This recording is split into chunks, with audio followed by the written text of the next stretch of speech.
It's really a great pleasure to be here. And I'd like to thank Heidi and Tim and Kyle's not here. He went home early. He had other things in life to do.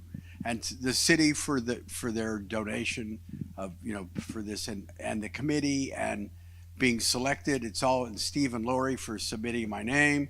And it's been really a great honor, and putting the pieces in the park in the past 3 days has been really quite an experience. The weather here was magical for us. It was sunny and warm and not quite as breezy as today, which was good.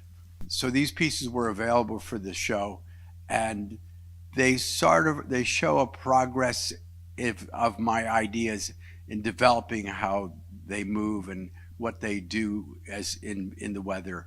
And they're all powered by the wind only. I mean, it's the only thing that gets them going. So Lewis is really supplying the wind quite well here.